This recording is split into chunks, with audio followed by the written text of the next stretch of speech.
Hello everyone, Fanta here, you're watching FANTAVISION, and today I am discussing Luigi's Mansion 3. Now, this is a game that I was really excited for, but at the same time I was a little bit hesitant, because the 3DS version of, well, 3DS iteration I should say, not version of Luigi's Mansion, it was fun, but it definitely had a lot of flaws. And the first game was again a lot of fun, but it was really short. So here we are with a new game coming out in this franchise that has had two games that are both good, but have had their fair share of issues. So I was wondering what the issue with this game would be. And at first I was like, okay, even if it's good and short, it'll still have replay value because it was good. But, thankfully, so far it seems to be a pretty lengthy game because I'm a little over 4.5 hours in, and I think I'm less than halfway through the game. I'm sure I'm going a lot slower than a lot of other people, but I'll get into the reasons for why I'm going so slow through the game, and how that's actually not a bad thing. Because sometimes you'll be playing a game and you'll be going slowly through it, but that's not because you're having fun, it's because you're doing bad. And in this game, I find myself just constantly exploring and doing stuff like that. But like I said, I'll get to that later. So I was worried about this game before it came out. And here we are. It's awesome. It's so much fun. I'm having a blast with this game. It is a wonderful co-op game from what I've seen so far. Now that being said, I have not played co-op yet. But in the interactions that I've had while you're using Luigi, I can tell that this game would just be phenomenal. I mean, it doesn't feel like there's never a point where it's like, oh, this game would be better co-op, or oh, this game would be better single player. It feels like both types of gameplay are equally as fun, because the Luigi player is going to be able to go through all these different secret passageways and go through walls and stuff like that to help out the other player that you're normally doing by yourself when you're playing single player. Sometimes you're not going to be able to do anything as the regular Luigi that the Luigi is going to be able to do, but it's not really that long for these segments. And most of the time, when I was having to be regular Luigi and Luigi, I was thinking to myself, you know, this would actually be really cool if I had somebody else to play this with, but haven't done that yet. I'll definitely be doing that pretty soon. I think I'll probably do a stream with Eric with this game pretty soon, because like I said, the co-op just seems awesome. Also, the replay value, I know we haven't even gotten into, you know, the different categories I want to get into. The replay value seems really high. I just want to get all this out in the beginning. The replay value, the fact that, like I said, there is co-op, so co-op will always, especially with a good game, co-op in a bad game, it'll make the game playable. But when you have co-op in a good game, it makes the game infinitely replayable. I mean, I haven't beaten it, but I've played Yoshi's Woolly World so many freaking times with different people and starting over the entire game, and I was completely fine with it because it has an amazing co-op feature and the game itself is amazing. This is the same kind of thing. I can see myself playing this game again and beating it with other people. So I can't wait to do that. And not only did they add that co-op mode, but there's this party feature. So there's going to be multiplayer for lots of people. And that's awesome. It's really cool that they added that party feature. It definitely wasn't needed, but it adds to the value of the game and makes it worth that $60 price tag, I feel. So let's jump into graphics, because graphics they're not really something that Nintendo games need to have, but Nintendo's been doing anyway. I mean, this game is probably the best game on the Switch as far as visuals. I mean, it's up there with the other two big ones when it comes to the graphics department, Breath of the Wild and Super Mario Odyssey. I guess you could say Mario Kart. The graphics are pretty amazing in that too. But when you look at those other two games, they're phenomenal on this tiny little handheld. And when I look at Luigi's Mansion 3, it makes me forget that I'm playing on a console I can lift up and then play with those same exact graphics on the go. So between the amazing graphics, the colorful visuals, while still keeping that dark theme, it doesn't have as dark of a theme as the first game, and a lot of people are a little upset by that.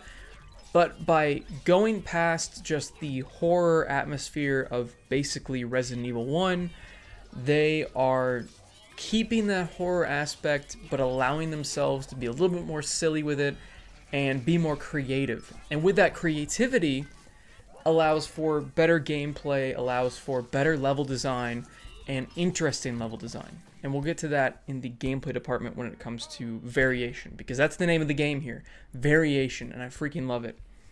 So sound, well, real quick, graphics, amazing, frame rate. I have had barely any dips, if ever. Maybe a few dips here and there when there's a lot going on the screen, but I can't remember when that happened. So unlike Link's Awakening or Breath of the Wild, I don't remember if Super Mario Odyssey had many frame rate dips, but those other two games definitely did. This one, I can't even remember when it happened. That's how good they have really taken advantage of the hardware and made this game really optimized. So that's good. Sound. The sound of the coins, the sound of destruction, the sound of vacuuming up all the paper and the gold bars, and smacking a ghost against the ground or against another ghost. Amazing. I love it. It's just something about it. Like, it's just so satisfying hearing everything get destroyed as you're sucking it all up and destroying everything around you, and just seeing all the stuff fly everywhere and hearing the noises of that, and then the music in the background. And it's another one of those games, like I said, with the Outer World, it feels like you need to have the volume on, because the sound completes the game. You get that soundscape, the creepy atmosphere, the sound of Luigi being frightened as he enters into a new level. And of course, I mean, there's no real voiceover besides Luigi sounds and ghost sounds, but that's fine. I don't think there needs to be voice acting in this game to really push it up to another level. I'm fine with the gibberish. I'm fine with the Simlish, or whatever you want to call it. It's great. It's a wonderful game when it comes to sound, and they use it really well. So good on them. High quality stuff. Nothing sounded bad. Gameplay. Super satisfying to destroy things. Good lord. I know I said that in the graphics part, but I mean the visuals add to the destruction and how much fun that is, but the gameplay really seals it together. I mean, I will destroy almost every single room that I walk into because it's so much fun seeing the coins blow up everywhere, seeing the money fly, seeing the gold bars pop out. Seeing this visual destruction, and it just feels so good when you're playing the game. Just sticking plungers to things and then using your vacuum to just smack it into the ground and having everything fly out. It's great. So when it comes to gameplay, I mean, the combat's a ton of fun. It's varied because some of them will have sunglasses on that you need to do the little boost up to knock off. They'll have shields. You need to use the plunger to rip it out of their hands. There's there's so many different ghost types that you have to worry about. It's just you're always kept on your toes. You always need to pay attention to the visual cues of that ghost to figure out what is going on.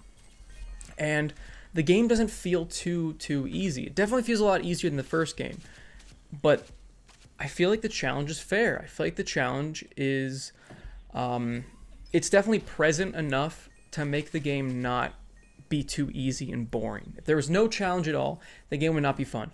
But there are so many puzzles, and they're so varied in so many different ways that you're constantly, like, you can't wait to see what the next puzzle is going to be, and you feel really proud of yourself when you figured it out. Some of them are super easy, and a couple of them have stumped me. A couple of them I'm like, what in the world am I supposed to do here? And then I finally figure it out, or I look online. I've only had to do that like twice now with this stupid cat. But besides that, I normally don't have to look online. I just kind of look for the different cues. They give you a couple hints here and there in the dialogue. It's so much fun. So just the gameplay really excels, and I feel like that's the whole important thing about Mario games. It's the whole important part about Nintendo games. I mean, they don't need to have... I was going to get into story, but you don't really need a story. There's the story of the people being trapped in pains again, Mario, Peach, Toad, whatever. Who cares? That's not why I'm playing this game. I am playing this game for the gameplay. And the gameplay is so solid. It's so much fun. And you're constantly, like I said, variation's the name of the game, not only in Ghosts, but like I said in the graphics department, level-wise, it's just a different theme in every single level. And because it's got that new theme constantly, you're getting new types of ghosts, you're getting new types of challenges, you're getting so much new stuff as you're playing this game that you're constantly experiencing something different, and you can't wait to see what happens next. There are a couple things that are a little bit frustrating that I don't like. Recently, I've had to backtrack to a different level, and I'm trying to track this stupid cat, and you have to use the flashlight, and the clues are really just dubious, and it's weird. I hate this stupid cat. It is the most frustrating part of the game so far. But besides this little part, I can't think of another time where I really went, I'm done playing this, because I don't want to deal with this anymore. So, in that department, I mean, that's, like I said, it's not a perfect game, but there's so much good stuff here. There's so much on offer. A lot of people are questioning, is this the best Switch game? I can see why people are saying that. I don't know if it's my favorite Switch game. Once I beat it and I've played the party games, I'll really know. But I felt like I can make this video already, because this is more of a, is it worth it to buy video? And I 100% think so. You can already pick it up for $50 at Walmart. You can, I believe Amazon had it for $50 at one point. And if you still have GCU, you can get it for $48 at Best Buy. So there's all of these different options to get the game at a slightly discounted price. And because of that, I can't help but recommend it.